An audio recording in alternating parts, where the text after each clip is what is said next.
And welcome back to Healing Gals podcast, the podcast where we reconnect to who we were before the world got their hands on us. Know what I'm saying? Bring on the matriarchy. I'm your host, Molly Smith, and you're very welcome back. Last week we had a gorgeous episode with the new sponsor of the podcast, Dara Mats, and that was fabulous and very enjoyable and very... I learned a lot, and it kind of confirmed for me a few things that I thought about An Garda Síochána. Any male-dominated space that is led by men, is majority men, the policies are written by men, generally women are not considered at all or in the way that we should be, and the respect is not there. And I thought that was a really worthwhile episode to do with Laura Martin, who is the founder of Dara Mats, and obviously if you've listened to the episode, left the guards for numerous reasons that she describes. I've gotten a lot of feedback about it. I've gotten a few other women who are either still currently in the guards or have left the guards that are saying that it was really refreshing to hear a woman talking about her experience as a member of An Garda Síochána, because that is also their experience. So guards, pull your socks up, lads. The women have an incredible amount to bring to the table, and you're missing out on a lot of skills. You're missing out on a lot of good work that would be done by women if they were to be respected and considered in the workplace as they deserve to be. That goes for all organisations that are treating women in this manner. Enough is enough. So today's episode is going to be an episode around healing our politics. At the moment, we are living in a very, very divisive political landscape. There are so many things happening at the moment. I think there's actually no point in me telling you what I think and why, because we actually get into it in the episode. Dee is a really knowledgeable person on this topic, and I loved getting her input into this topic. So I hope you enjoy the episode as much as I enjoyed recording it. So let me pass you over. Bye, gals. Hey everybody, and welcome to Healing Gals podcast. This week I'm here with Dee Makofane from Dublin, and we are going to be talking about... Dee is kind of an expert, if you will. Do I have my microphone on? Yeah. Dee is kind of an expert in our political system and in politics in general. You have a degree in politics and international relations, yeah. Politics and international relations and... Information and communication. Information and communication. So she's qualified, you know, she knows what she's talking about. So I reached out to Dee because she creates content on TikTok around Irish politics, and she also has a podcast. Yeah. What is the name of your podcast? Polly Tea with Dee. Polly Tea with Dee? Yeah. So yeah, I wanted to have Dee on because I feel like there is a real... up until this point, I think we've kind of been letting Fianna Fáil and Fine Gael kind of do their thing, and I don't think as a country we've been quite politically engaged. However, I see a real change in that kind of attitude, you know, and I see people really kind of getting involved, particularly since our most recent presidential debate. Would you agree? Yeah, definitely. Yeah. Yeah, like I feel like growing up I cared about politics on a basic level, but it's only in the past kind of 2 or 3 years that I'm like, okay, wait, I actually need to focus on what's going on, and like this is my future, and like be more engaged. So, and I think a lot of people are also kind of in that same boat where they were just kind of letting the government take the reins, but now they're more conscious about what's going on around them. So yeah, I agree. So I reached out to Dee and asked her if she would kindly come on Healing Gals podcast, if you will, to have a conversation around healing our political system, healing our politics. So that's why she's here today. So Dee, you're so welcome, and thanks for coming all the way to Drogheda. thank you so much for inviting me. It's very exciting. Yeah, thrilled to have you. So I suppose for those of us who weren't as politically engaged as maybe we could be, I never say should, because I feel like should is could with shame attached. So we could be. And for those who are interested, could you kind of give us, this is probably like a 5-hour answer, but kind of give us the gist of our political system and how that kind of functions?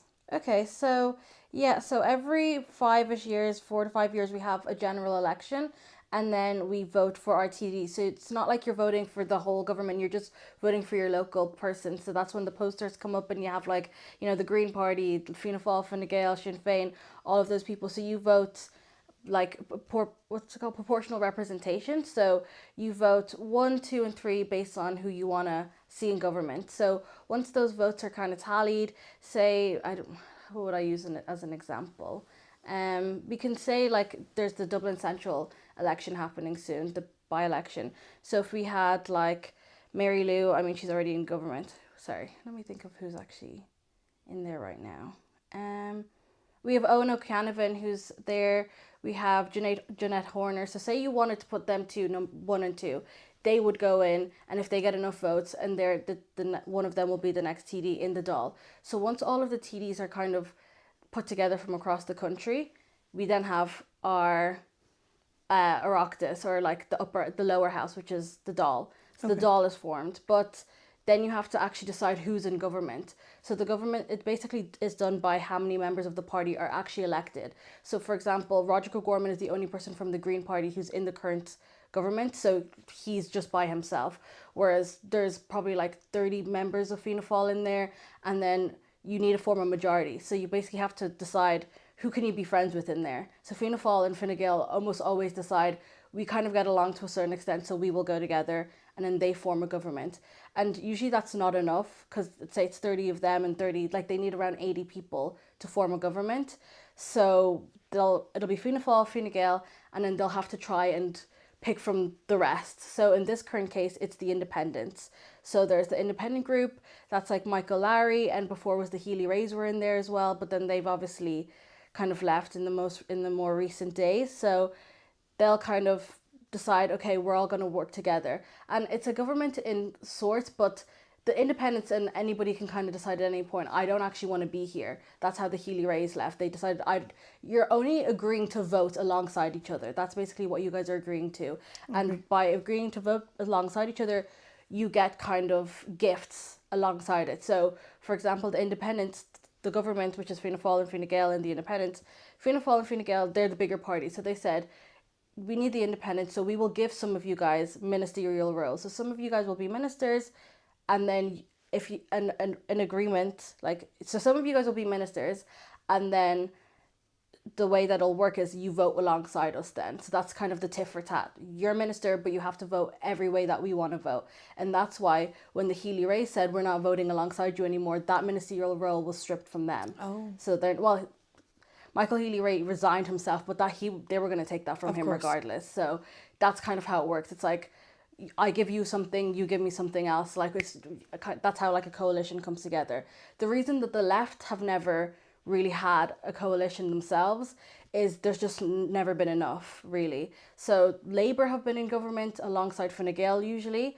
So they've been in there, but there's never been a full left-wing government. So we would need Sinn Féin, Labour, Social Democrats, People for Profit, and like you'd need all of them to come together, but so far their numbers haven't been there, and that's why they're always in the opposition. So they would have to come to an agreement. The problem with that is that there's so many small parties, where with Fianna Fáil and Fine Gael it's 30 and 30, so it's like you're only looking for another 15 people, right? And you can kind of make concessions that way, whereas with the left it's kind of harder because there's so many people. How do you decide who's going to be a minister? How do you decide, like, what are you going to give to people? Like the Green Party will probably want a lot of climate action, so you have to agree to that. You need to decide what's important to you to form that. But as times are changing, the left have just, I think, are managing to put aside their differences a little bit more and acknowledging that they actually have way more similarities than they do differences. So I think the time is coming where a lot of them will actually be able to work together. So incredible. Yeah. Do you think that Catherine Connolly's presidential election was maybe a catalyst for that kind of change? Absolutely. Yeah, I think so. Definitely, because before even the general election had just been a year before that, and for so long the plan was vote left, transfer left. So basically, if you have a candidate in your area and you want to vote, say, Sinn Féin, you're a Sinn Féin party, the plan was, if you're Sinn Féin, also vote for the other left-wing parties. Like, make sure you vote Sinn Féin, Social Democrats, Labour, whatever, and whatever order you want it. If you are a Labour person, Labour, and then make sure you're putting all the left wings, so that if your person doesn't get all the votes, you're still transferring their votes to another left-wing person. So you're always transferring. That's how Fianna Fáil and Fine Gael have managed to last so long, is that the people that will vote Fianna Fáil will also put on a Fine Gael person onto their vote. So they'll also vote for them. Whereas usually, sometimes on the left, you're just like, I'm voting for Labour. That's the plan. Or if I'm a Sinn Féiner, that's it. So the plan now had been to vote left, transfer left. But the problem with that is Sinn Féin didn't join that kind of mindset until the very end of the general election. So a lot of people didn't know, like, if I vote for Labour and then I put Sinn Féin, will Sinn Féin be willing to work with Labour if they get into government? So there's a lot of like kind of confusion, like, oh, if I put this party down, will they be able to work with the other parties?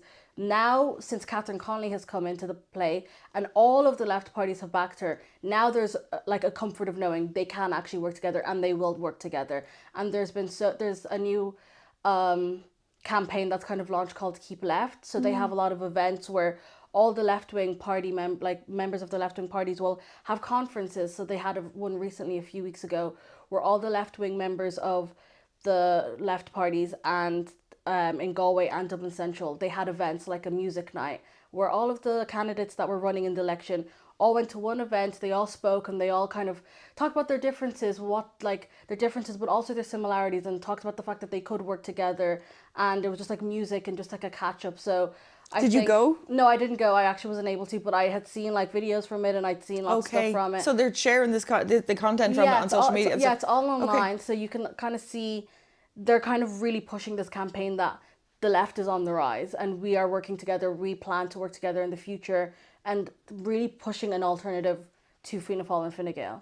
So I think that the Keep Left campaign that they've launched, as they literally say, is because of the whole Catherine Connolly votes. They said that that's what triggered them to be able to do this. Wow. So she has been a complete catalyst She's a queen for the future. Yeah, so it's really exciting because I feel like there's a lot more hope now.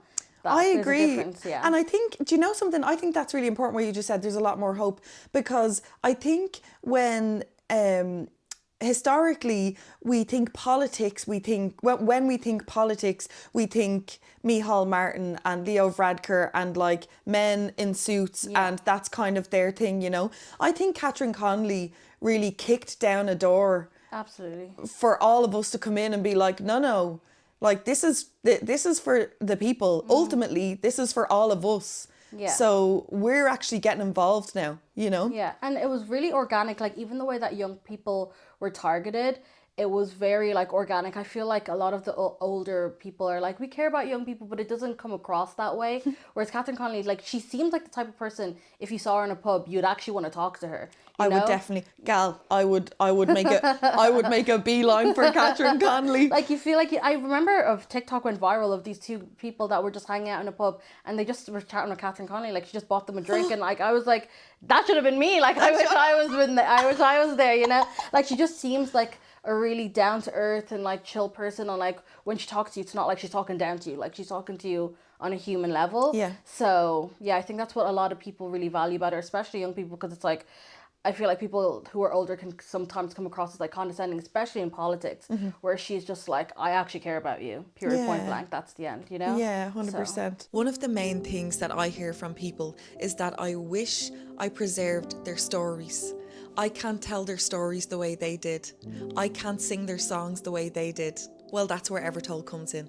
Evertold is a legacy storytelling platform, essentially a personal podcast, if you will. I come to you with compact recording equipment, and I sit with the person that you want me to interview in the place where they are most comfortable, and I ask all the questions that you want asked. I can ask them to sing their favourite song, I can ask them to tell their favourite stories, and you will then have that video recording saved in a beautiful treasure box on a memory key, just like this one, that can be plugged into any television, laptop for the rest of time. You will never regret doing an Evertold, but you may regret not doing it. So get in touch if you would like your very own Evertold for you or someone you love, and make sure their stories are not lost to time. Healing Gals podcast get a discount, so make sure you quote Healing Gals podcast when you contact me. I'll look forward to speaking to you. What I would like to ask you about, maybe to clarify for us, is this whole right and left thing. Okay. I think since there's a few different things, and you can let me know your thoughts.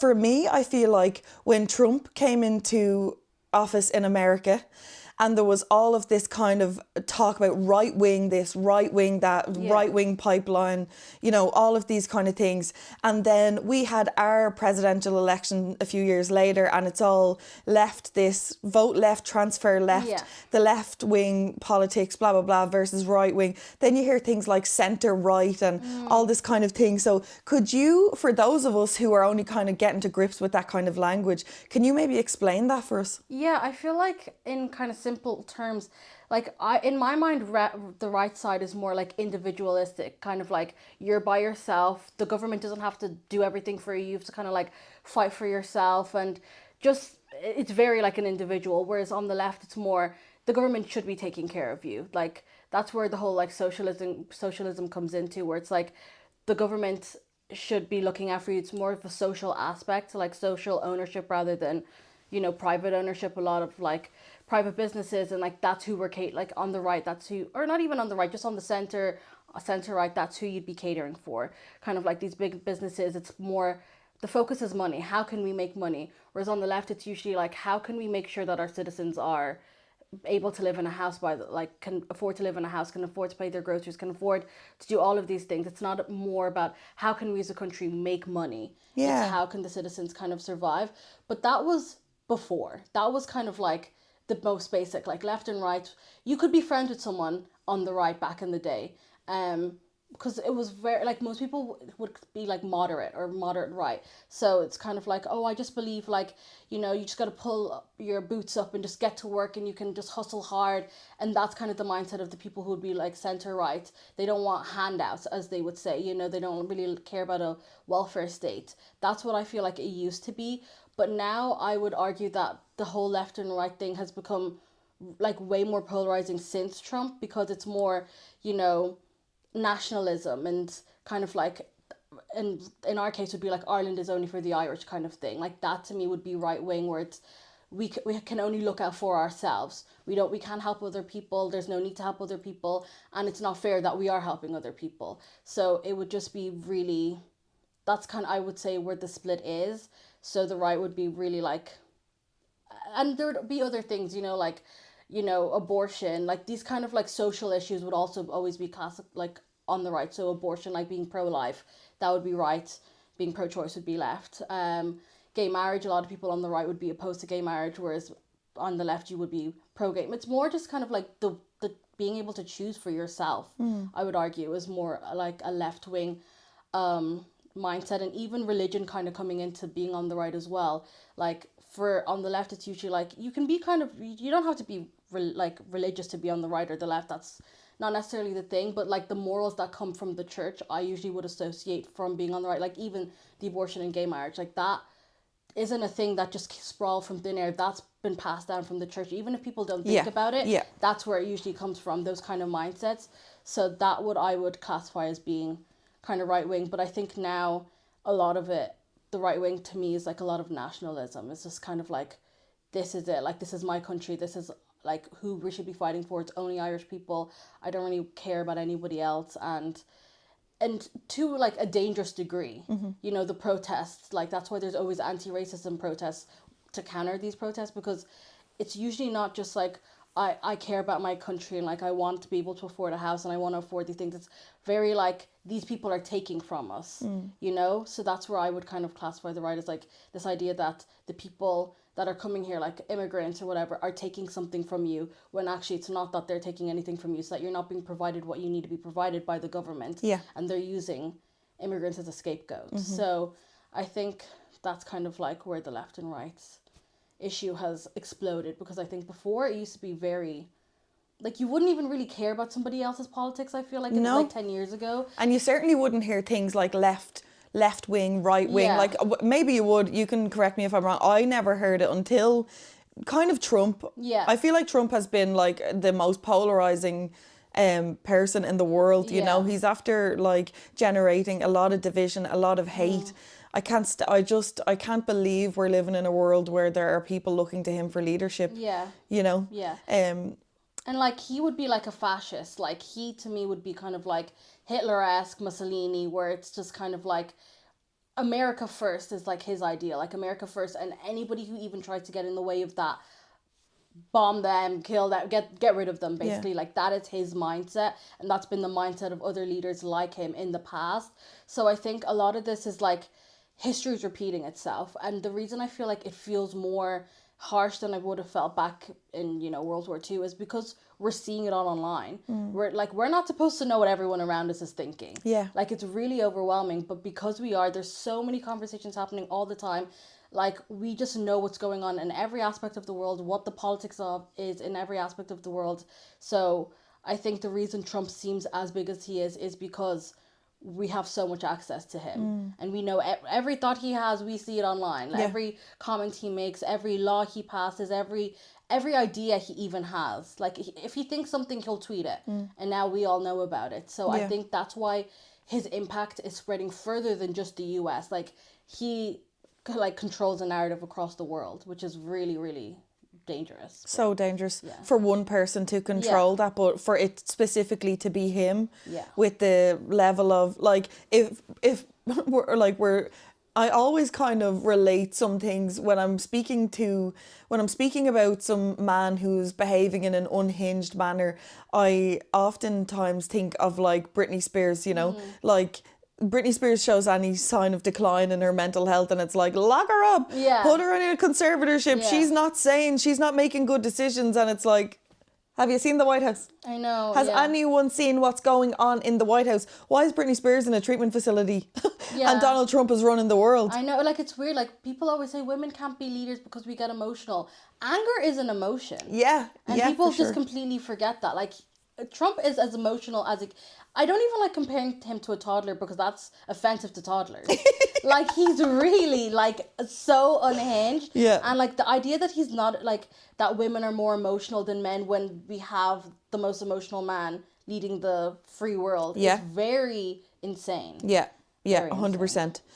In terms of our political parties, let's like for my listeners, outline who's left, who's right, who's centre right, is there a centre left? I have never heard someone say centre left. I would argue, we do have some centre left. So I would say Labour would be our centre left party. Okay. And then Social Democrats left as well. Some could say that they're centre left, but Labour and Social Democrats actually, like Social Democrats came off of Labour because there's people who within that party who were like, you're not left enough for us, actually. So that's how Social Democrats came about in 2015. So, sorry, Social Democrats formed because Labour wasn't left enough. Yeah, so their party members left and started Social Democrats. Okay. So Social Democrats is like, it's kind of like if you want to be in Labour but you think maybe their politics isn't left enough for you, you should just be Social Democrats. Okay. Basically. So Social Democrats, and then who else? We have Sinn Féin. They're the biggest left-wing party that we have. Right. So if we were ever to have a coalition, we would need them. Would they be centre left or left? Centre left. Centre left. They'd be centre left. So centre left is Labour and Sinn Féin. Then we have Social Democrats, would just be, I'd say, left wing.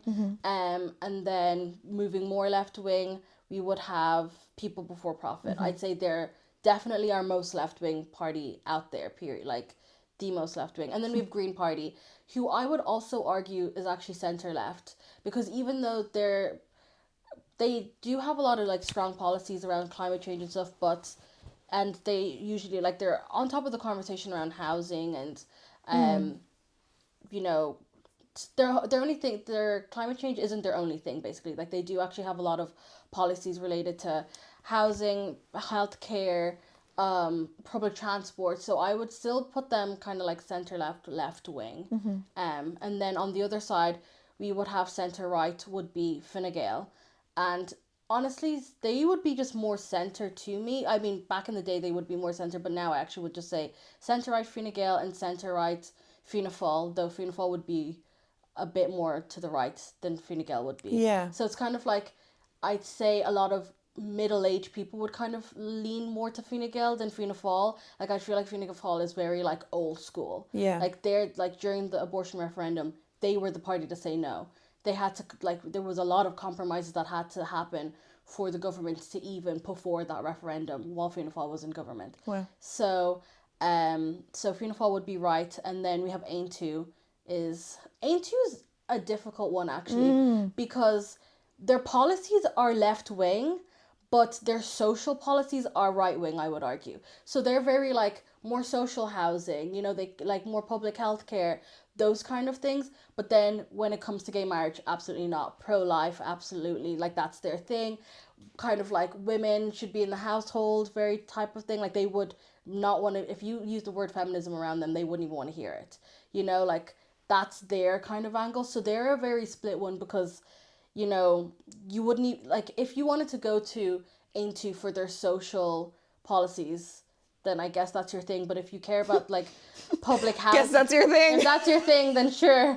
But if you care about, like, public housing and, like, public social housing, public healthcare, better public transport, but the social issues aren't your thing, then you have other options that you could go to. Like, you wouldn't have to do them. Like, you could find the Social Democrats, for example, who would be more pro-choice, like public, like better public transport and more investment in public infrastructure, but they also care about women and have women having the right to choose. So As we deserve. yeah, literally the Yeah. bare minimum. Literally. Yeah, the bare Body minimum. autonomy. Yeah.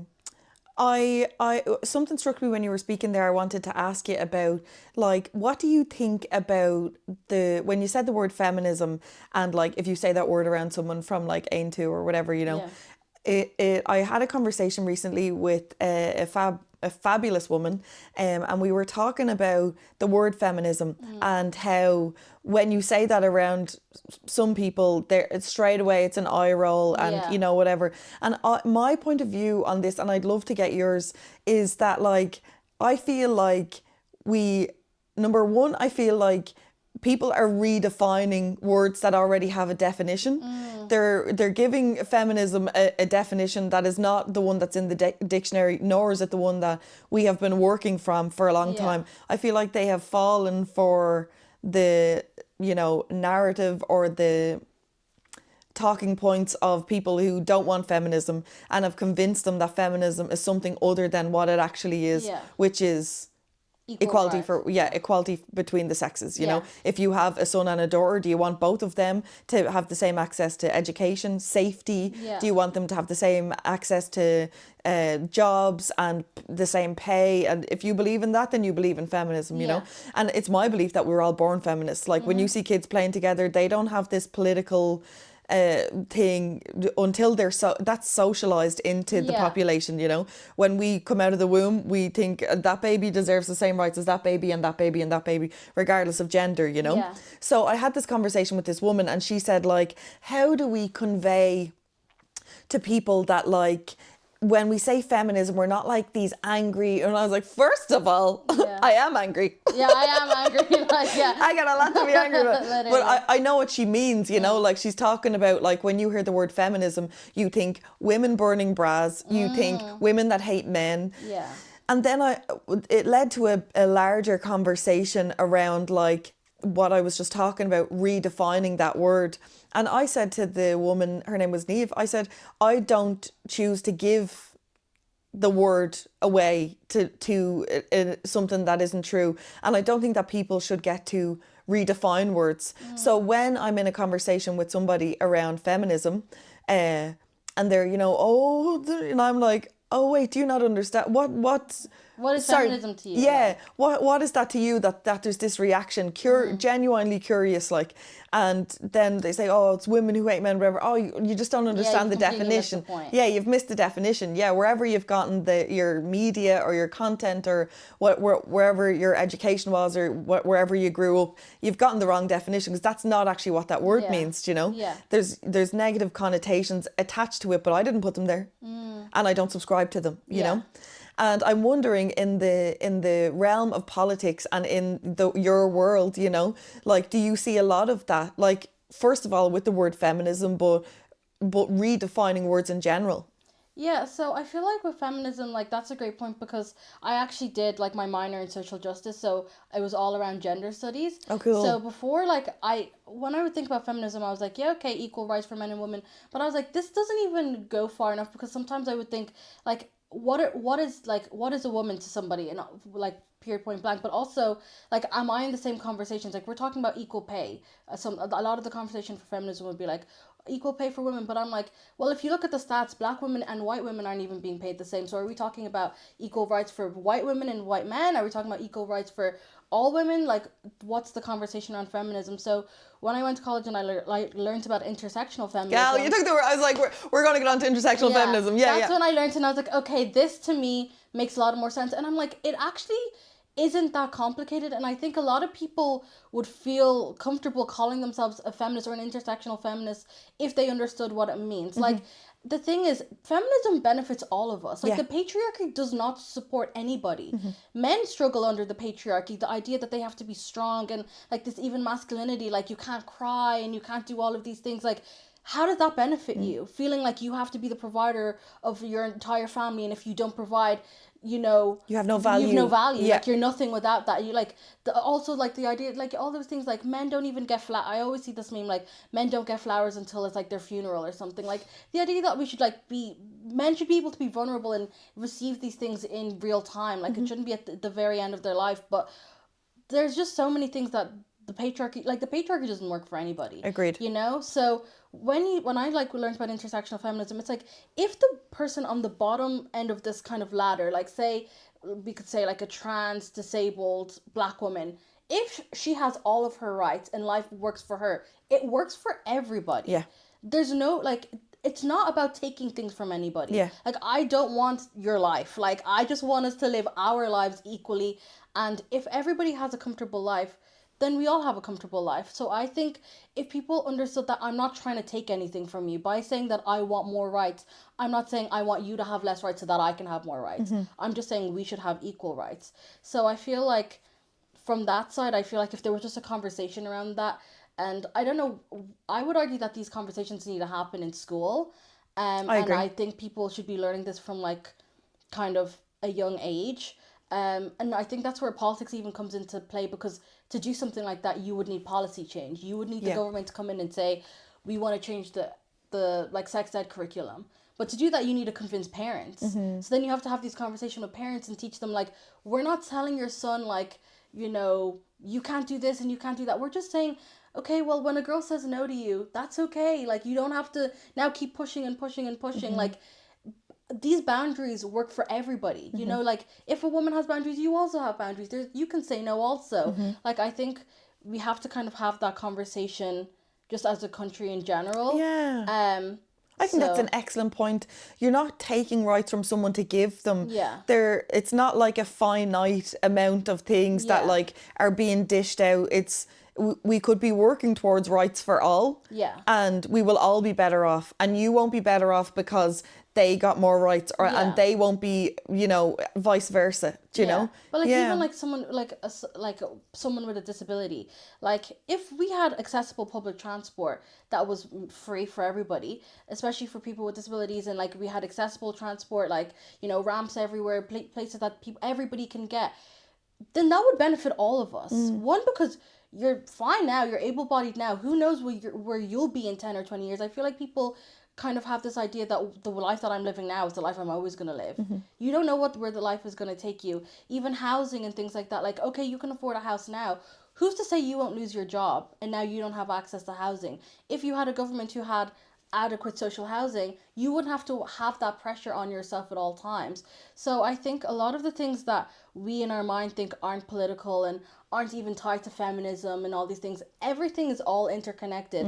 And by focusing on all of these things, it benefits your life in the long run too. It takes a weight off your shoulder to think like I can just enjoy my life and I don't have to like keep worrying about my next paycheck and I need to keep worrying about how I'm gonna survive. Yeah. So I think just I feel like I've gone on a bit of a tangent, but No, like no, I think as you're a perfect. whole, Yeah. like if we take care of the person who's on the bottom, like rang of society, like at the very bottom of society, that'll benefit every single person because if they're able to live a comfortable life, you also are able to live a comfortable life. So I think it's just maybe sometimes when you hear these words like feminism, like you just you can't focus, so you don't want to hear the rest of it. So it's like Yeah. getting past that. Like, do you want us to maybe not use any labels if that's the conversation people need Well, to this have? and that's that woman Neve that I was speaking to. That was her point. She was like, "Should we like change the word, or should Yeah. we, whatever?" And I'm a stubborn angel, So I'm like, no, we're not changing the Yeah. word. But I think that's a good point, and I think she has a really good point. Like, how do we get past that initial thing? Because once that word is mentioned, you lose the room. you do, It's like they can't see past it. I feel like that the issue there, the lack of genuine curiosity about the experience of others, or about like something that you don't know about, is a real barrier there. So like, have you got any thoughts on how to solve it or no? I don't know. I just think education is the only thing. Yeah, I agree. Like, that's why social media is kind of like, a double-edged sword. Like, it can be so helpful and can be so harmful. Like, there's just a lot of things that we shouldn't be seeing all the time. But on the other hand, you have so much access to information that we didn't have back in the day. Like, you can, if you're somebody who, like, people need to be more curious, I think, is the only problem. agree. Like, if you hear feminism and you hear, like, you're automatically like, oh, I just don't care. Like, it's just all these girls who, hate men and blah, blah, blah. If you think like that, like, you need to just be able to say to yourself, why do I feel like that? Yeah. But I don't know how to get people to question that stuff about them. The only thing I can think about is teaching from a very young age, like starting from, like, it doesn't have to be super intense for kids, but like just very basic things, teaching them from a young age how to respect everyone around them, and even using these phrases so that when they hear it in the future, they're not like, oh my God, that's scary. You're like, oh no, I remember learning about that. That makes sense actually, Yeah. So I don't know, for the like generation coming up, I have ideas, but for the generation that's existing now, I'm not really sure I don't know how it would work, I guess. Yeah. I guess there's always campaigns like going around about like education campaigns, but it's just hard to get people's attention because I feel like a lot of people think right now, like, oh my God, everybody's talking down to me, and there's always something I needed. Like, I kind of a lot of like correctness and the term woke being thrown around all the time. It's That's like, another one that's been redefined. Completely. Woke was just about being aware of the people around you and aware of the like society and just being aware. Aware of systems, aware of, Yeah, just being awake basically to what's going on around you. But now it's like, it's really harsh. Now it's an insult. It's an insult. Yeah. But I'm like, I'm very woke and I'm happy to be woke. Like, I care about other people and I care that, I'm using the correct terms to refer to people. It doesn't hurt anyone to use the terms that people want to be referred to. It doesn't it doesn't hurt you. Like, it and if it makes them feel better, then I mean, that's okay with me. Like, sure, I don't mind, same. Yeah. But I think a lot of people maybe feel overwhelmed and that there's like, it's always something. Like, there's always something that you could be learning. So I think it's hard to find that balance. But yeah, there is always something you could be learning. Yeah, and like, I love that. Like, I enjoy that too. I like always learning. Like, I'm never gonna know everything in the world. There's so much I don't know, and I'm always excited when someone says, "Oh, actually, I don't know if you've heard this, but like this person prefers this, or have you heard about?" Like, I like learning new things about people and about society and how I can be more helpful and more aware of my surroundings. But I don't know if some people don't like that, so it's kind of hard. I recently did a bonus episode of my podcast and I called it Things That I Was Wrong About. And one of the things, and what was things, I can't remember how I structured it, but in it I spoke about being wrong and how okay and appropriate and expected it is to be wrong. Yeah. Like, you can't know everything. It's not possible. And I suppose, like, I spoke about, approaching life with a genuine curiosity and being okay with being wrong, know. And if I was ever to say anything, like, I'm just a gal with a podcast, like, I feel really passionately about women. I have all the things that I want to change in the world, and I want to be part of the machine that changes it and all those things. But one of the main points that I was talking about is, like, people being okay with being wrong and being open enough to be able to say, I don't know what I don't know. I know for sure that there's a lot of it, because it's impossible to have all the knowledge that there is to know. Like, I don't think that exists, you know. That's such a great point, actually, because I feel like this is a conversation that's been happening a lot in politics, actually, like you were talking about the whole left and right. I think the reason the left even struggles to retain people is because there's not that level of acceptance of not everybody's going to know everything. Yeah. Whereas the right accepts everyone. You don't have to agree with every single thing, but you're welcome there. We don't have that same level of acceptance over here where it's like, oh, you misgendered someone, you're out of the game. You know, where it's like, well, how about we just sit down and say, you know, oh, you made that mistake, let's learn from it. Yeah. You know? Yeah. Or like, you can't know everything at all times. So having that ability to just say, as long as you care about the people around you, and you have respect for other people, that's enough. As long as you're willing to learn and willing to accept the people around you, that is enough. Yeah. So it's that idea that we should be actually welcoming people with open arms and accepting that nobody's going to know everything. Like, it's nice that some people can go to college and make this their life and make it their major to know all of these things, but if you're like a regular person who, you know, this is like, you're 60 years old, this is not the world you grew up in. Yeah. It's not fair to now you're like scared all the time and you feel like you're going to say the wrong thing. As long as you have that, you know, willingness to learn, then I think that's enough. I completely agree. And I'd like to, for any of the 60-year-olds that are listening, I'd like to take that pressure off. Like, certainly, like, if you're ever at an event that I'm at, or you know, we cross paths or whatever, and I would like to think that listeners of Healing Gals would be of a similar kind of mindset. In fact, I know they are. Like, I talk to the gals all the time. And I think one pressure that we could take off people is like, we don't expect you to know everything, but we just expect you to be like sound if you make a mistake. Yeah. Do you know? Yeah. And we'll be sound about it too. Literally, do you know? Like, we're literally like, we're all learning here. And like, I had any queries. Do you know Stephen? Can't think of his second name. Anyway, he is a drag artist. He's on, do you know that podcast Doomslayers? No. He's a queen, right? But anyway, I love him. He's a cutie, right? I had him on and we were speaking about a person who likes to be, their pronouns are they, them. And I was chatting away about the person and I was like, and he was like, they. I was like, thank you. And they, da, la, la, la. And then when he was like, they. And I was just like, I left the whole thing in because I feel like, that's are going to be our process for a while, you know. You have to just learn, like, it's it's not, that's just life, you know. And we also have to give people the grace to grow, you know. Like, if we're already thinking, like, I think it's hard, like, to accept this about people, but like, you know, people who are maybe later in life, like, if you've grown up thinking gay marriage is wrong, the church said abortion is bad, if you grew up thinking it, it's not going to be as straight away like, well, okay, they can get married now. Like, it's obviously going to be a process for you. Of deconditioning. Yes. But as long as you're making that effort, then I think that's important, you know? So I think we have to give people that space to grow, because if we're not willing to do that, then what's the point of us even having these conversations? What's the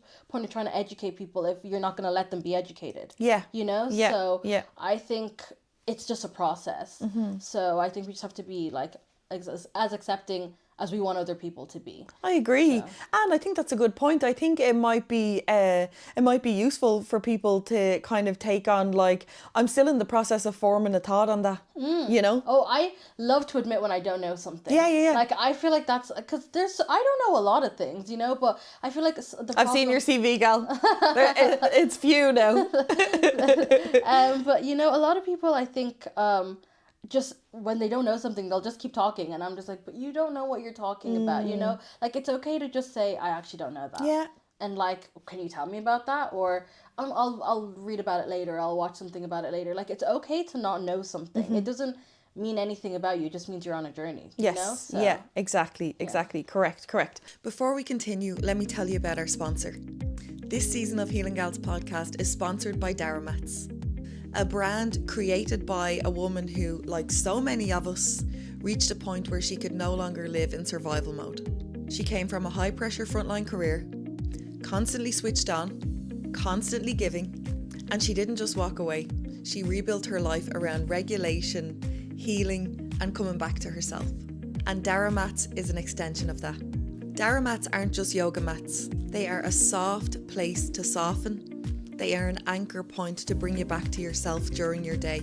They're designed as a one-time purchase, made from durable materials that are machine washable, built to last a lifetime. Each mat features stunning artwork and imagery of Irish landscapes, of nature, from beautiful landmarks across Ireland to breathtaking coastal scenes. So if you're looking for a yoga mat that is soft, high quality and will last you a lifetime, go to daramats.com. And Healing Gals listeners get a discount. If you type in Healing12 when you go to the checkout, you'll get 12% off your purchase. So what are you waiting for? So in terms of our political parties right now, who's benefiting from them?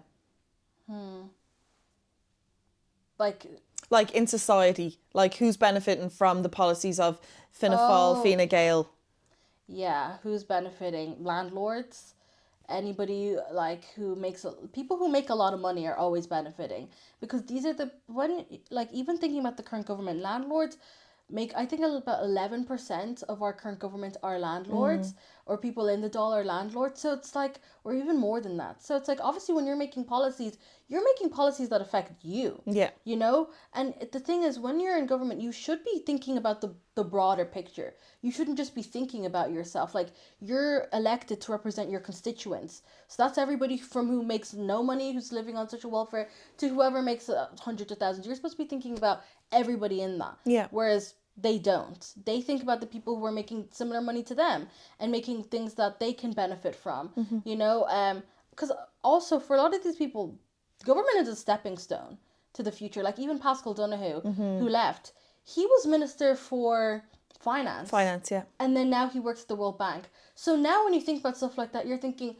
what were his policies that he was implementing, and who was that affecting? Who was that supporting?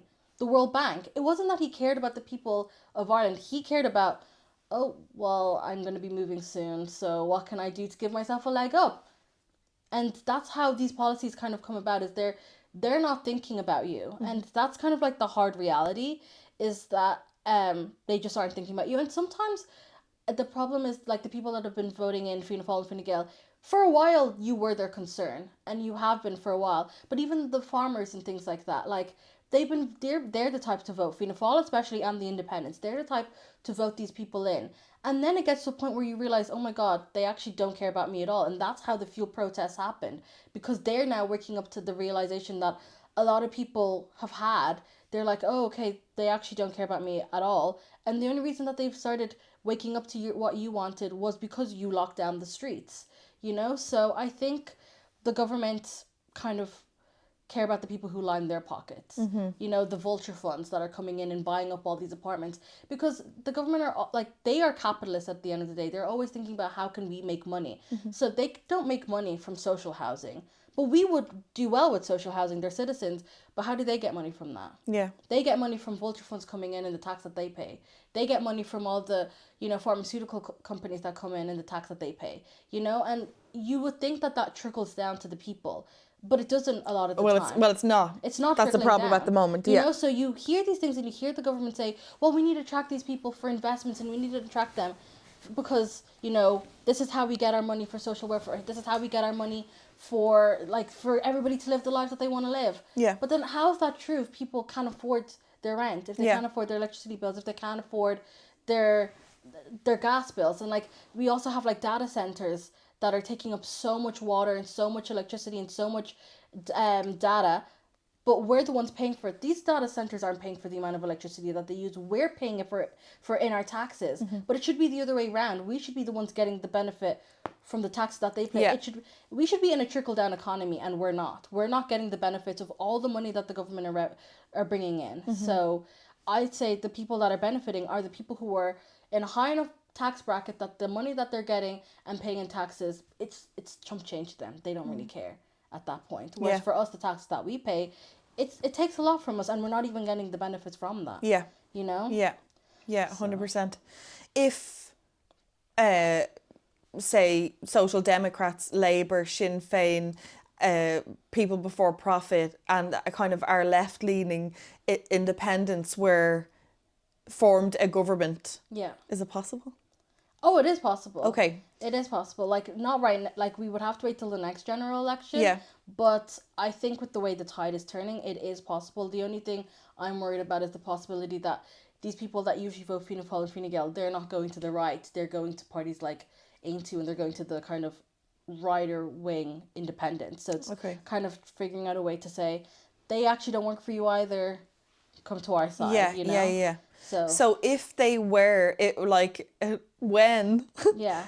dare I put that into the universe, when our government is made up of left-leaning parties that actually have our best interests at heart, who will benefit?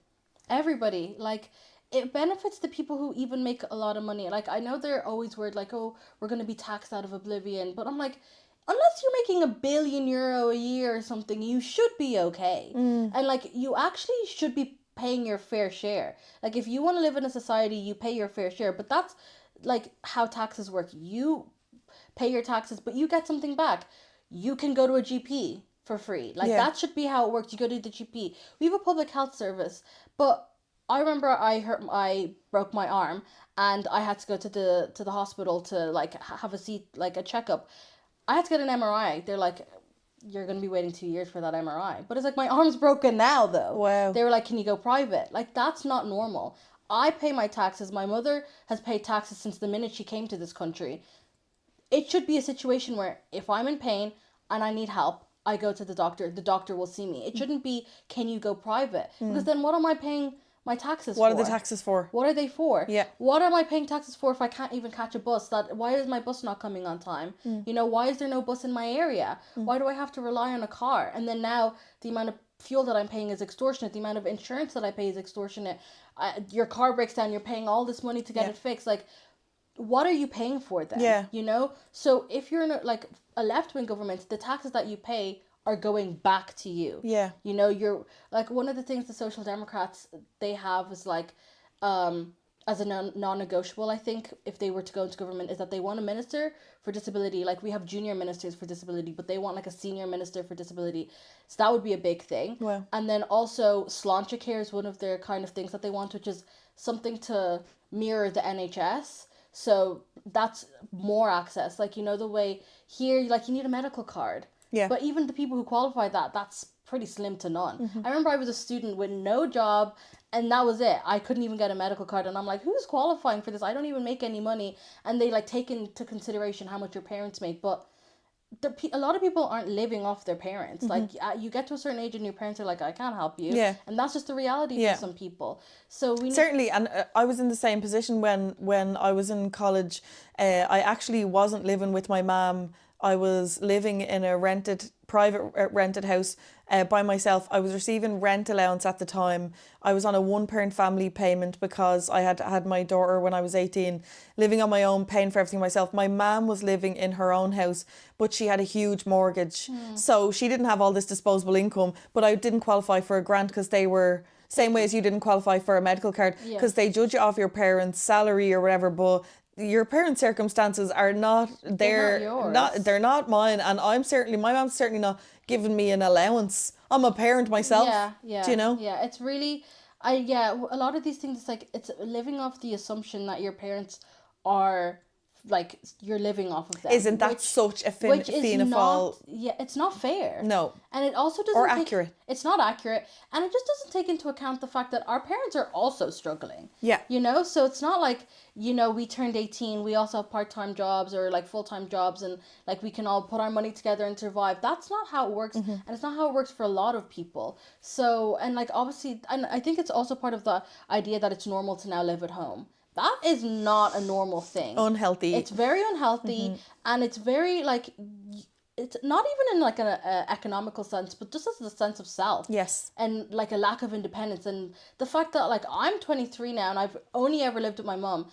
I have no idea how I would live by myself and like what I would do, and like just the very basic things, but that's not normal. And you go to, even if you were to go to the UK or just anywhere else in Europe, they'd be like, you need to like learn to grow up, because that's normal for them. So once you turn 18, you go, and you can even afford to go to live in the college that you want to go to. I couldn't afford to move out of my house for college. There was just no universe in which that's the case, and that's the case for a lot of people. Yeah. You know, so but I think it's part of like Fianna Fáil and Fine Gael's kind of idea of normalizing living with your parents, which is absolutely not a normal thing. No. So And they're speaking about like this bank of mum and dad as if that's the case for Yeah. even a majority. I don't even think that is a majority. not at all. Do you know? Like Not at all. maybe in the world, but I think that I think our current government have just gotten so far from. They're just so out of touch with what, like, I think they live in their rich kind of lifestyle, Yeah. the circles that they move in, and they're just like, sure, they can just live at home. Like they Yeah. have a big house. There's probably like a whole part of the house that their kids live can in. have where they don't even have to cross paths Yeah. sometimes. That is not the case for not the rest of normal. us. Not at all. No. Do you know? Like, it's just been, like, I have a sister and then I live with my mum. My sister moved out years ago, but she moved to Scotland where it's way more affordable, you know? Is but it? it's, but it's just me and my mum, and, like, she's a single mom. She's always been a single mom. So, like, the reality that she could somehow pay for my entire life, how is that a possibility if she has to also pay for her life, Yeah. you know, by herself, you know? So I feel like the government doesn't understand that. But it's also basic things like public transport. They get driven everywhere that they need to go, you know, or they get allowances, fuel allowances for when they're traveling up and down the country. Well, for the people who live in, say here, like live in, you know, Drogheda or Kildare or wherever, they work in Dublin. Who's giving them a fuel allowance to go back and forth? You know, whereas for government TDs, they have their constituency in Cork and they have to travel to Dublin. We pay for them to travel up to Dublin, you know, but that's not, and we pay their salaries. We pay everything for them. If they want to go private, they've got healthcare. Who's paying for that? Private healthcare. We're paying for that, but we don't even get private healthcare ourselves or healthcare in general ourselves. You know, like, that's not fair, and I don't think that they understand that it's not fair because they're like, well, I'm doing okay, so I assume you're doing okay. Like, how are you not doing okay? That's why they always say, like, the economy's doing well, you know, and it's like, for who? Yeah, the people aren't doing well. Yeah, we're not doing well at all. And I heard recently that there was some discussion, you know, about like how bad the government have made things for our citizens, and they were like, hang on a second, we have gone through COVID and we got everyone through that. We've gone through the wars, the whatever, and we're still on a surplus. And it's like, listen to us. Listen to us. We're not talking about how much revenue you have managed to generate from America and data centers and, you know, all these different things. We're talking about the citizens on the ground in communities are not doing well. That really should be how you're measuring success, not by how much capital you have generated from, you know, wherever. And I'm not going to pretend to fully understand the whole system, which is why you're here, my gal. But like, you know, I feel like it's I just feel like they're just so out of touch, you know, like they really have lost sight of like, and the ability to even listen. It's not like we're not telling them. Do you know what I mean? It's not like there isn't like advocacy groups and wonderful TDs like Ruth Coppinger, you know, really speaking up for the everyday Joe Soap, you know, like she's I'm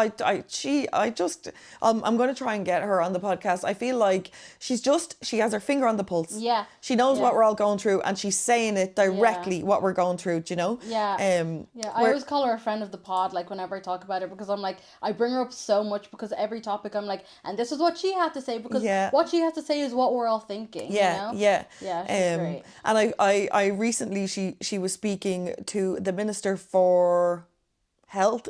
What's that woman? Jennifer Carroll McNeil. Yeah. Not great now.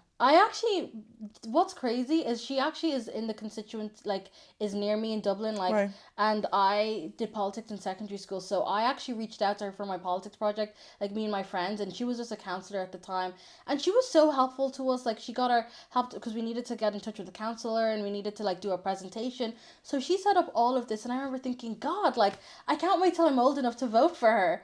And then I like when you kind of grow a consciousness and like realize the party that she's part of, and you're just like, wait, that's like the way she acts and the things that she says in public don't really correlate at all. And it's like, she seems like a really nice person, but a really nice person wouldn't be working for a party who doesn't care about the general public at all. You know, like, that's the kind of thing that I always find it hard to... What party is she with?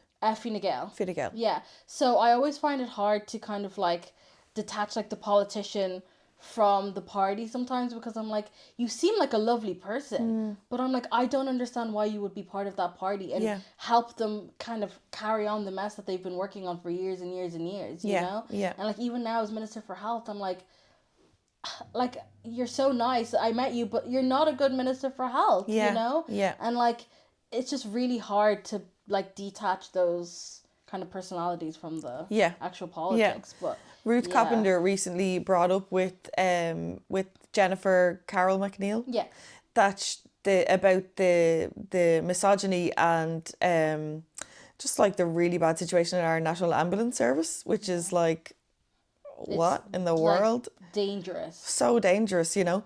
And I really just thought her response was like, I've had responses like it before, so I saw it like the minute I clocked it the minute she said it.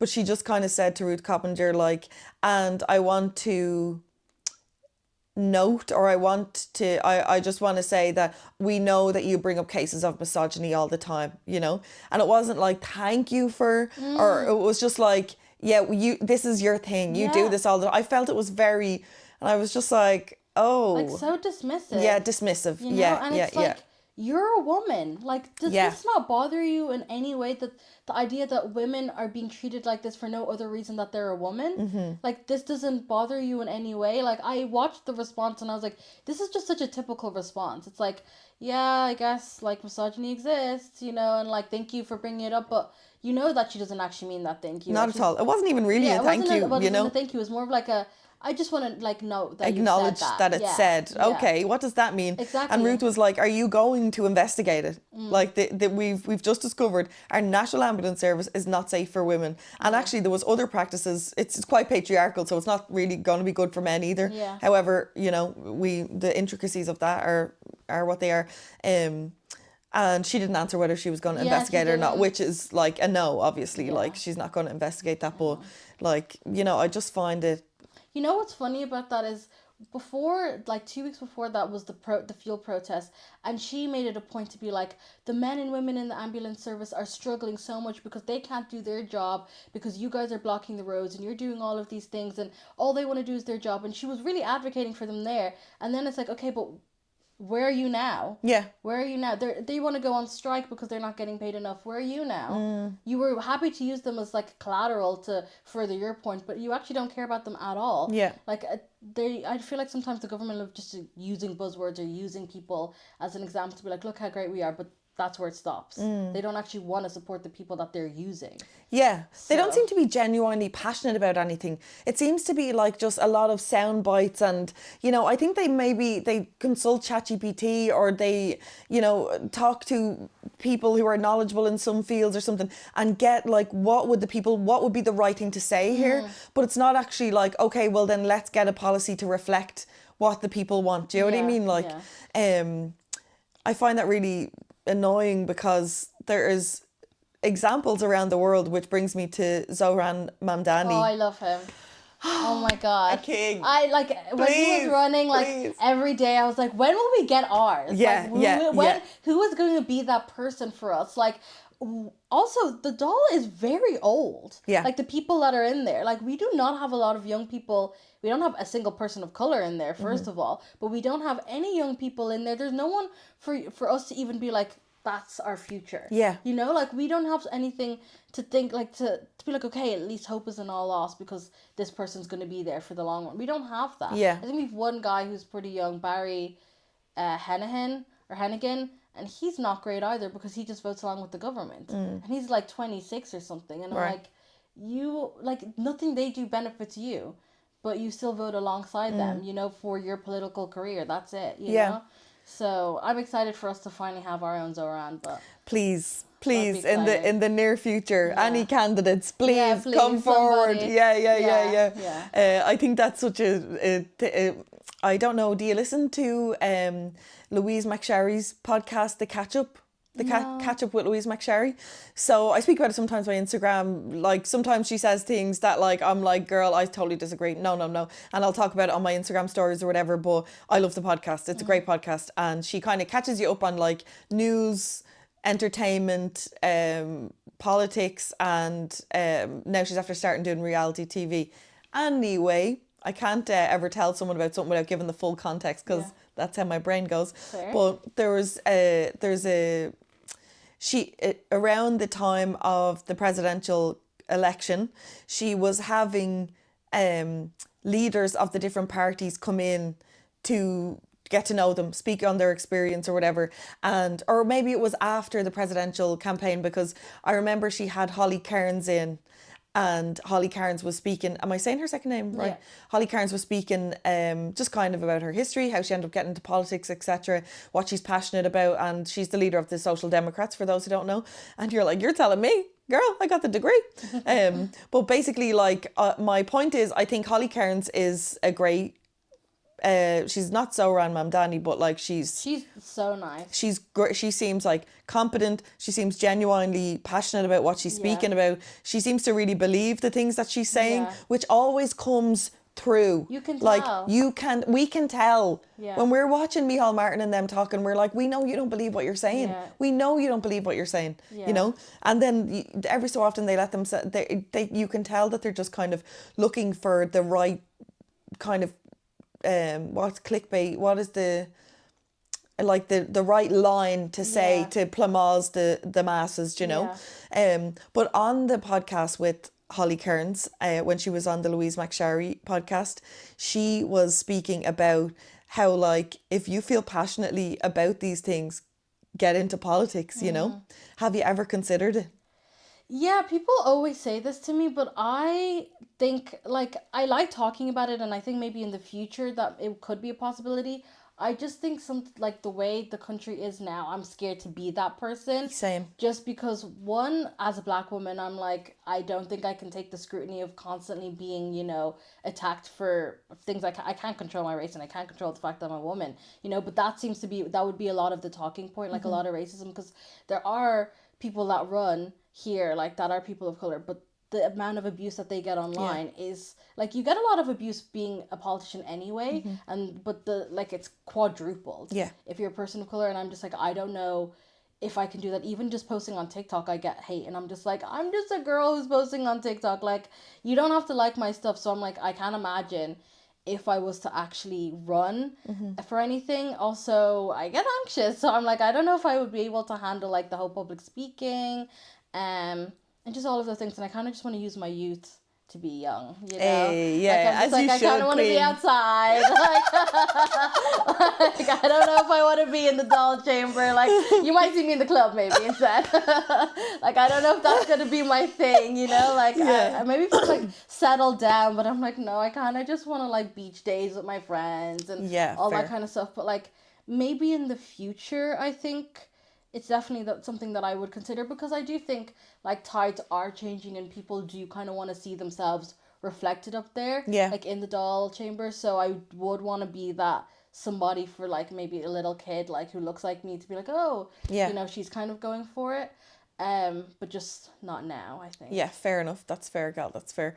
There is that element of, like, it becomes dangerous, you know. Yeah. And like, whatever we do in our life, we have to be safe doing it, or we're not doing it, you know. Yeah. Would you ever consider?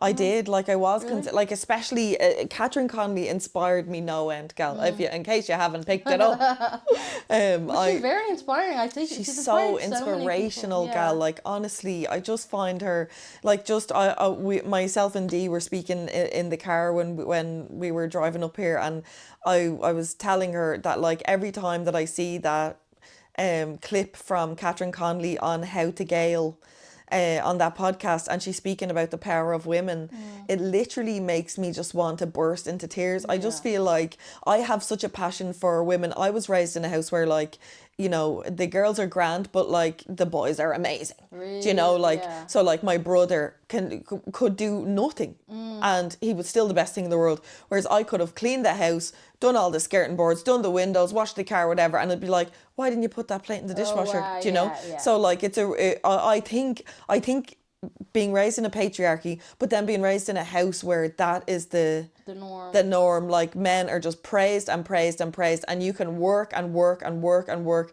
and we'll be told like, yeah, well done, that's grand and all, but you'll never be as good as him, and he hasn't even done anything. Yeah. Do you know what I mean? So like, I just have this. And I have a daughter, I was a teenage mother, I have experienced so much oppression and so much like having to claw my way just to get up to the surface of the water, do you know? So like I feel so passionately about women. My whole podcast, my passions are around having conversations that educate women, that bring us a bit further along so that we know how to advocate, how to set boundaries, how to take care of ourselves, you know? We know our worth, we know our value. So for us to live in a patriarchal society, have a government that is mostly white men, for our president to be a woman, an older woman, and for her to be speaking about women, how I feel about women. Yeah. Gal, oh my God, hook it in you, pop, hook it to my veins. I was like, I was just inspired no end. I am mad about Catherine Connolly. She's saying all the things that I feel for my whole life, you know. And I love like how passionate she is about the Irish language. I just think she's great, you know. So around that time, and then I heard Holly Cairns on the Louise McSharry thing. I was like, I have a lot to say. I could do it. Yeah, I think I could. Like, no. Do you know what? I was thinking about this with my friend, and like, you're the type of person that should be in politics. Like, a lot of the people that are in politics now, it's like a career to them. You know, like, they didn't have the background of like the background that you do. Something that people can actually relate to. Yeah. For them, it's college, work for TD. I'm now a TD. You know, that's all they're thinking about is how can I get to this place. So you're thinking, how can I help people who've experienced what I've experienced? Yeah. And that's what people want to vote for, because you actually know what I'm going through and you know what would help. Because you're thinking, what would have helped me in that situation? And that's what you're going to use to apply to the work that you do. Yeah. You know, like, these are the type of people that should be going into politics. People with actual life experience that other people would have similar experiences to. Yeah. Because how are we going to change things if everything you've learned has been from a book? You know, like, that's not going to help anybody. So I'd say that's like, you're the exact person that should be running. Yeah. You know? But then, as you say, like, you know, I've also, because of my experience in life, I've experienced a lot of like abuse, lack of safety, lack of protection. Yeah. So like putting myself into a realm where that exists, a lack of safety, a lack of, do you know, like to be abused all the time. I just don't think I want to. I want to have a nice life now. Do you know, like I'm after really like working so hard to get to here. So like going into politics, it's kind of like out of the frying pan into the fire. Do you know? Yeah. So absolutely. maybe if I just have some time, I'm having a really nice life right now. Yeah. My life is going well, and long may it last. But maybe in the future, you know. Definitely. Yeah. No, but that's a fair enough reason, and I think a lot of people probably feel that way, and I'd say, and I feel like actually the people who would do the most good are the people who feel that way. Yeah. Are the people who actually care. Honestly. You know, like the people that are just kind of like, no, I'll push through, because they just care about kind of getting to the top. You know? It's probably the people that are more cautious and actually aware of their surroundings that are the people who really should be in this position, but they feel that type of way. Yeah. You know? Maybe like we could make, like give them like if we wanted people like me in politics, which is like very self-indulgent, but like, you know, your average person who has had lived experience but also has a good education and is articulate and able to, you know, be an advocate and stuff like that. Maybe if we gave them a content creator assistant and a full-time security guard. Yeah. Then you'd have somebody who could do your social media for you and somebody that would protect you. Yeah, because you shouldn't really be like in control of your social media and seeing all the things. You don't need to see it. Yeah, you That's don't need for to see sure. it, because it's like, then how can you do your job if you're constantly thinking about the things people are saying about you online? You can't even focus on what you're trying to do. You know, so that would be helpful. Yeah. Yeah. Is there anyone in the Dáil at the moment that you find inspirational or? Ruth Coppinger, number one, I think, for me. Just because a lot of the things that she says are just like, she just has her finger on the pulse. You know, like she's always just aware of what's going on around her, and like she's not. She just has a lot of awareness, I think. Also Holly Cairns, like, because I actually met her once. Like, I always think the way people treat the people working for them is a reflection of who they are. So I remember I was doing my internship and it was around the presidential election, so a lot of TDs were coming in for interviews, And like she was the only person I'd say out of everyone I met that actually was like, oh, what's your name? How are you? Like, thanks for helping me. Like everybody else, I'm just like, they're on the phone. And I'm like, oh, come this way to this room. They're just like they won't even acknowledge that you kind of exist. Right. Where she's the only person that's like, is like aware that you're there, you know, and actually trying to talk to you. Yeah. So that's when I was like, okay, like you're not just like what I see online, like you, that is actually reflected on who you are as a person and how you treat the people around you. So for her, I'd say she's definitely one of the people that I kind of look up to. So, Yeah, I agree. I agree with that. Yeah. So Hopefully more black queens in the doll. yeah, hopefully it's I can't imagine that a lot of people would want to run in politics, and I think there's also even a disconnect between people in politics, like when it comes to race. Like I don't know, like even I did politics in college. I was one of two black people in my entire 500 person course, you know, like well that was for social science, but like even politics was like 200 people, I think. It was just me and this one other girl, you know, like that's kind of when then you think of like other courses. I know my friend did nursing, the ratio there is completely different. Right. And I think that also comes down to the way that you're brought up and like what you're told you can and can't do. So for me, like I grew up and my mom was very like, okay, you're gonna go do nursing, and like this is no fault to her, it's because of the life she lived. Of You know, course, like yeah. she was very like, okay, I have to get into care because that's the jobs that are out there. Yeah. You like you'll face racism in the job, but you will get a job. You know, whereas for her, she was very worried for me and my sister that like she moved here for us to have a great life, but the racism still exists. So she was like, why make things any more difficult for yourself, you know? So like just do nursing, get a job in nursing. You can work anywhere in the world that you want. You can do any type of like, you can travel, you can even work up if you want, but just do it because it's a safe option. Even though I knew I would be the worst nurse on planet Earth, like I don't have the patience. I just don't have the patience. And I'm like, the people that are nurses, like they are just saints. Like I just know I'm not that person, you know? And like I kind of like the medical aspect of it. So I was like, maybe I'll go into like medicine or something like that because like I just preferred that. But even then I was like, I don't think this even makes sense for me. But like that was even like outside like my family, my uncles, everybody like they all work like as either healthcare assistants or like just work in kind of the medical field. So they were just like, this is what you're gonna do. My sister's a nurse, so I was like the first person that was like, I don't think I can do this actually. Well done. Like I don't think this makes sense at all for me. Yeah. And like even till like I was filling out my CAO form and going to all the college fairs, like I was going to all the nursing talks. I decided I was going to do children's nursing because I was like, I actually like working with children. Before I wanted to be a primary school teacher.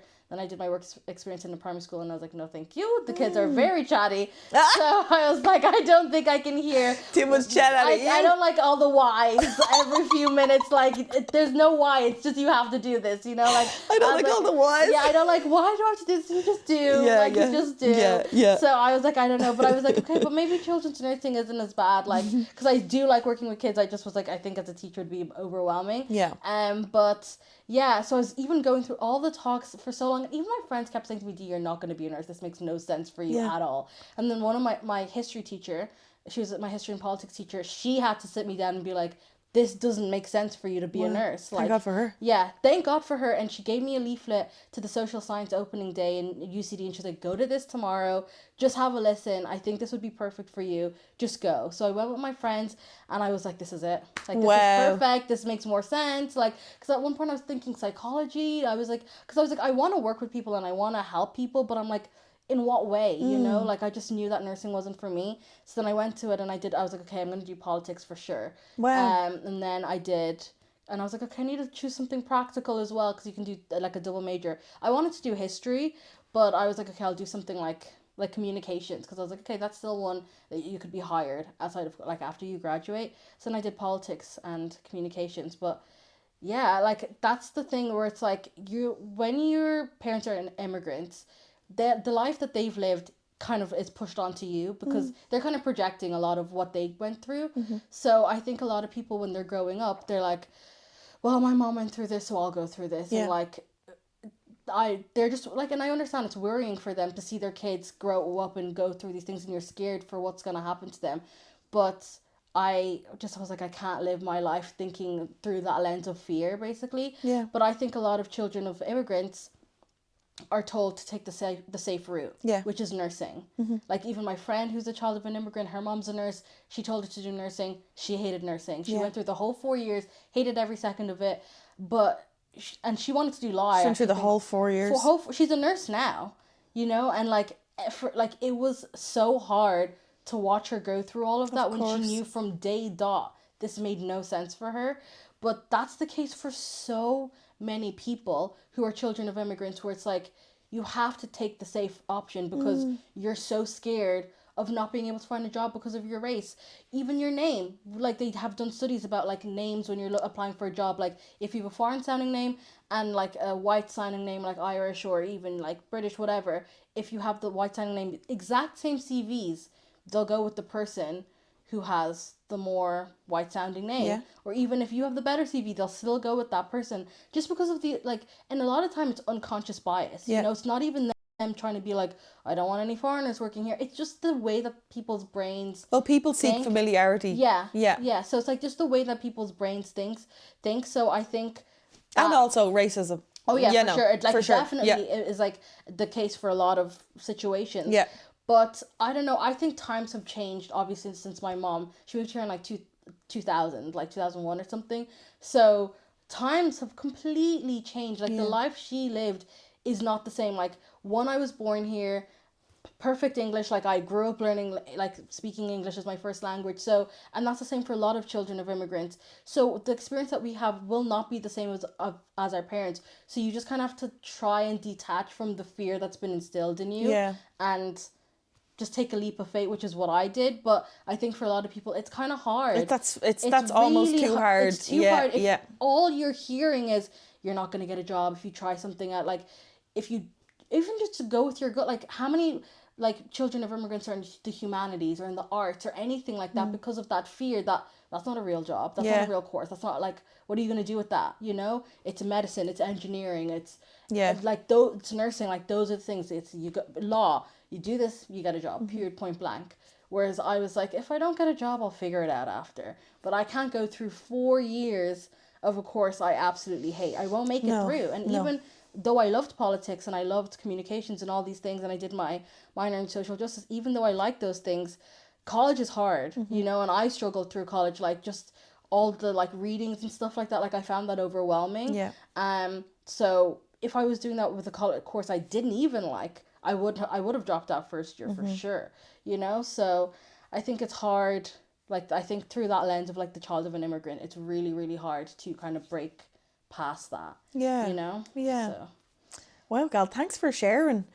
So, further to what we're talking about, would you mind exploring this a bit more with me? Because I'm really curious about your experience, and I think with the rise in kind of racism and this kind of how divisive, like to take us all the way back to the start of the episode, how divisive, particularly Donald Trump has been. Like racism has always existed. That's there's absolutely no doubt about that. But like in terms of like how divisive things have gotten, I would love to hear more about your experience, and I would love my listeners to hear more about your experience also. Like what are the challenges as a young black woman, you know, growing up in our society, have you faced? Yeah, so actually, like growing up, like I grew up in Dublin and I kind of moved around a little bit until I kind of settled to where I am now. But when I was growing up, I didn't really notice any of the racism. I didn't notice any of these things. Like I would notice that, yeah, I'm the only black person in my classroom, or even in my primary school, it was actually more diverse than my secondary school was. That's when I was like, whoa, it's a lot of white people in here.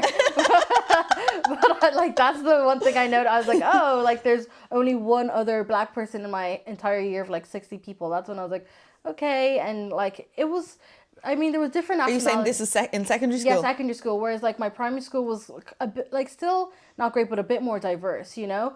Like it wasn't just black people, it was like people from different backgrounds, like Arabs, like, you know, people from Asia. Like it was a lot of diversity, whereas my secondary school wasn't as much as that. So that's the only like thing that I noticed. But when I was growing up, like I didn't notice these little things that like when I'm growing, like when I'm now older, thinking, okay, maybe that person didn't actually, you know, like me or whatever for whatever reason, you know, because I remember once I was sitting in science in sixth year actually. And I don't know how this conversation came about, but one girl was like, actually, like, what is it like being black in Ireland? And I was like, I've actually never thought about it. But That shocks me. I know, like, I actually had never really thought about it. I think I struggled like with my identity a bit, like in third and fourth year, kind of when you're at that stage where like boys are around and you're kind of like, okay, that's when I noticed like, okay, guys aren't as attracted to me and stuff like that. That's kind of the things that I was thinking about, Right. like that like around that age, I think, and even younger than that, I was kind of like, you know, you hear all these like stories of all the girls that are going out, and that's like I was like, okay, guys don't really like me, but I didn't understand why. And you know, like I'd hear jokes and stuff, but I didn't really get the jokes or whatever. And then you kind of get older and you're like, oh, it's about me being black, you know, and I didn't get that. Wow.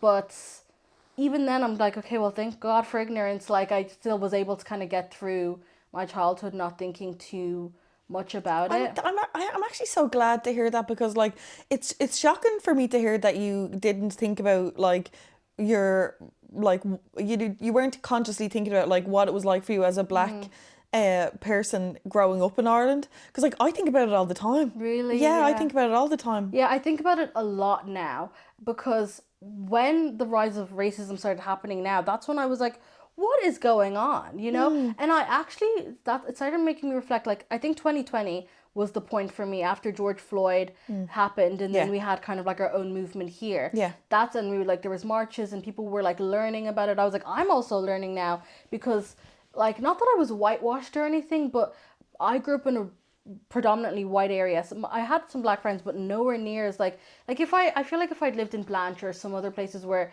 there was more black people, I think I actually would have felt racism more there. Right. Because I think the racism usually comes in like you're traveling in a big group and then that group is targeted, you know? Okay. Whereas if I'm in a group with all white people, nobody's checking for me. No one's saying you can't be here because I'm with my white friends. Oh. You know, I had that kind of blanket of comfort, I think. Like now that I'm looking back at it, I'm like, I actually think, because I'll go online and there's kids talking about, you know, their experience growing up, you know, black in Ireland. And I'm like, that's completely different to my experience. Wow, Dee. And I think it's because of where I lived and the people that I hung around with that I just was kind of shielded from that. Like, because people wouldn't talk to me because, well, I'm with white people, so I must be okay, kind of thing, which is racist in itself. Of course. You know? But I actually also, and I think I actually like erased some of them, not erased, but like my memory is kind of dodgy from when I was younger just because of a lot of family issues. But also, I grew up in Tala actually, like until I was like 7. And I saw this TikTok about a girl who was like living in Tala when you're black or whatever. And I was like, all the things that she was saying was like, I went through that, but I didn't remember this. And it was only, it came back after she said it. And I also, when I remembered it, I didn't realize this was happening because we were black. Like, I remember there was another black neighbor, like black family next door. And the amount of abuse that they would get all the time, it was terrifying. Like the young boys. Next door to you? Yeah. Like would like, and my, like, it was like 3 families all in one row, and like all 3 of us were black. And then the rest of the estate was kind of white. And like the young boys would be bet up almost every single day. Oh my like, God. And I just thought, oh, it's because boys are rough. But they were the only ones being like beat up, and I didn't understand that until I got older. Wow. And even I remember people would be like throwing like black cats in our Your letterbox. in the letterbox and stuff like that. And I was thinking, oh, it's just banter or whatever. But it's only happening to our houses. Like, Wow. I'm only now realizing that those things were happening because we're black. But like, my mom has been hyper aware of this the whole time. Of course, you know? of course. And like, and like, I remember talking to her and being like, do you remember that? And she was like, yes, of course I remember. Like, that's why we had to move. Like, we had to move because it was way too dangerous to be one of the only black families in an estate like that. Like, it was just too dangerous for us. Oh my God. So I just thought we moved because we got a better opportunity to like live somewhere else, because we're with Sunnis, so they provide like housing for victims of domestic violence. So I just thought they found us a nice new home, you know? Oh my God. So this was great, but my mom was like, no, I had to beg them to get us out of here. And like my cousin that lived She probably had to fight really hard for that. Yeah, and my cousin that lived next door, and we ended, like, she fought for all of us to move to the new. Your like, mom did? Yeah, so she fought for all of us to move to where we live now, and that's why I had the childhood that I had growing up. Whoa. Like, even the schools that I went to, like, she would drive like an hour every day so that I didn't have to go to the school that was in near my estate, Oh because she my didn't want me God. to experience that like high on 10, you know? So for What a years great I was mom. yeah, like, and it's just her, you know, like she did this all on her own, moving from Zimbabwe to here. Like, I don't know how she did it. Like, Whoa. and she had my sister when she was 25, you know, and then she had to leave my sister in Zimbabwe, then come here to like start a whole new life. And then she had me, and then she was like, the whole time was fighting to save enough money to say, and also immigration laws are so difficult. course. So it's trying as hard as she can to get my sister over. Wow. So my sister didn't move here until she was like 12, Wow. you know? So yeah, like she's a fighter. She Wow. is a fighter. So What a remarkable woman. yeah, That's yeah. so cool. Tell her we think she's fucking great. Yeah, yeah, Yeah. like she's an icon. So An like icon. I'm glad I had her as like a role model for like, you don't settle. Yeah. You don't settle, and you kind of fight for Well, what now you this want. makes sense. Yeah, it's all thanks to my mom. Yeah, Definitely, wow. Yeah, definitely. yeah, yeah. So yeah, but like growing up, all these kind of things that were happening, I just didn't realize at the time. That's to her as well, and to my aunt, and like, because I grew up with my cousins basically as siblings, like we just did everything together. Yeah. But they just shielded us from everything that they could. That's what I was just thinking when you were speaking. I was like, jeepers. Like I like to call myself an independent parent. I think there's like such negative connotations to the whole single parent thing, you know. So when I in my time trying to, you know, raise my daughter on my own, like my husband, we just got together like 5 years ago, and he's the best, like he's deadly, he's a feminist, obviously, you know, a little cutie. But in my lifetime of trying to shield Brooke from like difficult situations that I was living in and difficult relationships that I was having and stuff like that, you know, like my dream would be that she would get older and be like, didn't even know what was going on. Literally. That was because I was black. What? Yeah. You know, like that's crazy, you know. Literally, like it's just like I'm growing up and being like, okay, now I'm only noticing it. But like I do now notice, like I remember the side eyes or whatever that I'd get from neighbors, and I'm like, oh, you're a kid, and I'm like, I don't know why she doesn't like me, but now when I'm older, I'm like, oh, it's because I'm black. Like I know that now, you know. Wow. So yeah, but I think I just was lucky that I grew up in an estate where, like after we moved, where it was like kind of like we were accepted and it was fine. But like now times are changing, you know. So that's where I'm super aware, like, of how racist things are getting, because like I have something to compare it to. Yeah. You know, so like even on like people are just braver now for some reason. I don't know. I think it's because Trump has been saying all the things that a lot of these people have been thinking in Well, their head. let's not give them that word, because it's certainly not brave to be Oh, yeah. scum. Maybe brazen. Brazen. Yeah. Brazen. So like I think they're just getting like they just whatever they're thinking they'll say it, you know, like and it's like you get called things on the side of the road, and like I have a friend, she's Filipino, like we'll be walking and they'll like say an Asian slur or something at her, and I'm just like, when did this like happen? Like I don't remember, this is not normal. Like I don't Yeah. remember this happening to me when I was younger at all. Like I was like, I just don't know where this has come from, but I think it's just because people now feel as though they can say anything that they want to say, and then social media is even worse. Yeah, of course. Oh, Like God, it's jeepers. just like whatever is happening in real life, but like in 10, like times 10, you know. Yeah. So that's why I usually don't read my comments at all, actually. Like my friends actually read my comments for me a lot of the times. So like I'm like, oh, I haven't like read them in a while. They're like, oh no, it's okay, I've been reading them, they're fine. Like they are the ones that are kind of Wow. checking for me and making sure everything's fine. That's so nice that you Yeah, have no, that girl. yeah, they're so like my friends are so good, you know. I'm glad you have good friends. So like that's what I'm noticing now, is that because like you'll even see like if a black person posts like who's Irish, even mentions that they're Irish in a TikTok. No, you're not Irish. Yeah. Airport now. Get out of the country. All these little plain emojis. Yeah. I wasn't aware of that. Obviously, I'm very aware. Like I love black women specifically.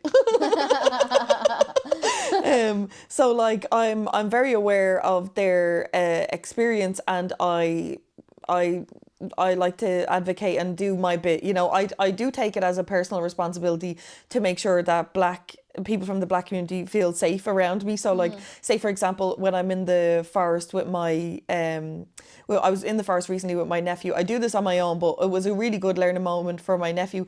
A group of people from the black community came into the forest, and they're doing this like walking group, and I'd seen them on social media, and I was like, hey, fucking yeah, get to the, like I think everyone should get to the forest, you know. Yeah. That's a whole nother podcast, gal. I could go on for a couple of hours about that, but myself and my nephew were in the forest and they came in and I was like, hey, are you enjoying it? Isn't it gorgeous in here? But like just straight away to let them know there's no hostility. You're safe in here with me, you know, like, and I'm like, I want you to know that you won't experience that while you're in this little section of the forest, you know? And I think that might be a useful thing for the listeners or whomever, you know.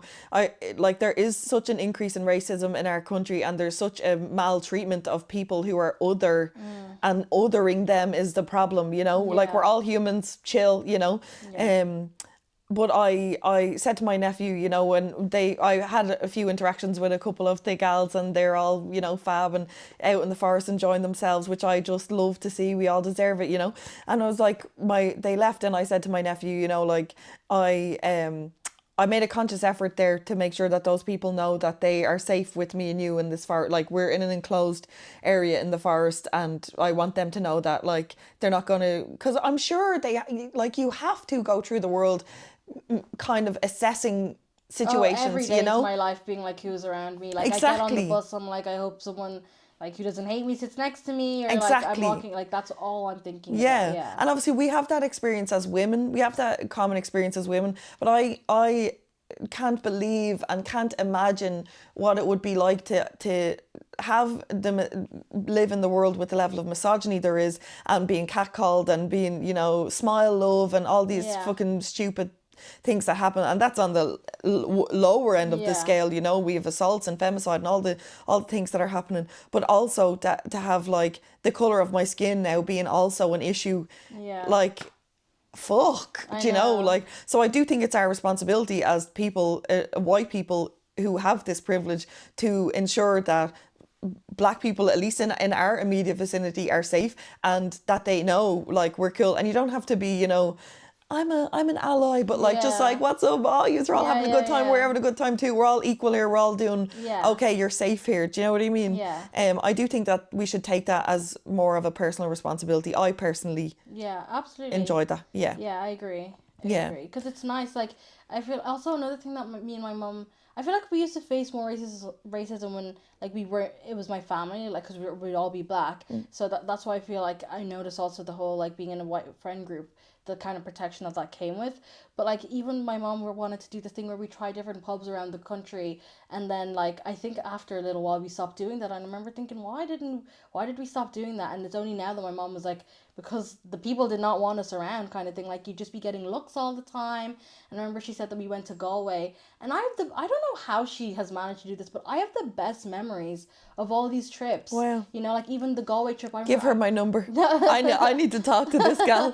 No, but I literally remember like every time anybody's like, have you been to Galway? I'm like, yeah, I remember going once and it was the best trip of my life. Like I was like 8 or something, and I was like, I had so much fun. And then only recently my mom was like, oh my god, like I remember once the bus driver didn't want to let us on the bus because we were black, and I was like, what? I don't remember, like I don't know how that happened, but she obviously she remembers. What is this, the 1960s? Hello. Yeah, and I was like, well, I don't remember that. Like she has just somehow managed to like shield me and my sister. I'm sure my sister's 6 years older, so I'm sure she was hyper aware of everything, but I was not hyper aware of anything, because I was like, I remember we went to this like place where like an arcade, and I remember the ticket machine was broken, so I got all the tickets and I was playing. Like that's my highlight of the trip. Whereas from my mom, when she remembers Galway, that's what she remembers. Wow. You know, so like it's just a complete. And I also think the racism that she experiences is different to me because she's not from here, so her accent is, she doesn't have an Irish accent, she doesn't, like her English isn't perfect, like her English is pretty great but it's not perfect, and people notice that when they talk to her.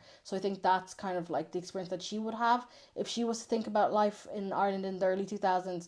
I'd say it's completely different to what I experienced. Wow, how resilient she must be and must have had to be to fuck. Wow. What's your mum's name? Lillian. What a queen. Queen Lillian. Yeah. Good for her. Good for her. The greatest. Okay, we better wrap this up because I'm after like taking all of your time, but I've loved this chat, gal. I've loved it. Great. Yeah, cool. Okay. Why don't we wrap up with, what would a healthy political party look like to you? That's a good one. I think just some, like, a party that cares about people over profit. I guess that's actually a party, people for profit. But The Richard Boyd Bar just slip you 50 quid coming in here. I'm like, I said it and I was like, wait, that is a party. I was like, wait, am I going to get... I wonder where he got the name. Like, I'm going to get copyrighted. You're going to get copyrighted, actually. So maybe not stealing from them, but just, like, a party that cares about the citizens, like, cares about, like, thinks about everything, you know? I feel like it isn't just targeting one aspect of society, but everybody. People with disabilities, people, you know, who don't drive. Like, the fact that we have terrible public transport is, like, it's such a big issue that I feel like a lot of people don't, I mean, people who have to get public transport understand. They get it. You know, they get it. If you know, you know. If you know, you know. But, like, the fact that some people have to drive every single place they go, that's not normal. No. You should be able to get public transport. But, like, affordable housing, you know? Like, just making it so that we don't have to be thinking about these things all the time. Like, we're on a floating rock kind of thing. Like, we're human beings. Like, we're not supposed to be constantly weighed down. No. By, like, thinking about our next meal, our next paycheck, our next bill. Like, that shouldn't be our life. And it's not the lives for other people in other countries. Like, this is the norm in, like, Ireland and, like, probably the UK and the US. But there's countries out there where this isn't actually the norm, you know, where, like, you know, Switzerland, you know, even Spain, like, they have a socialist leader now.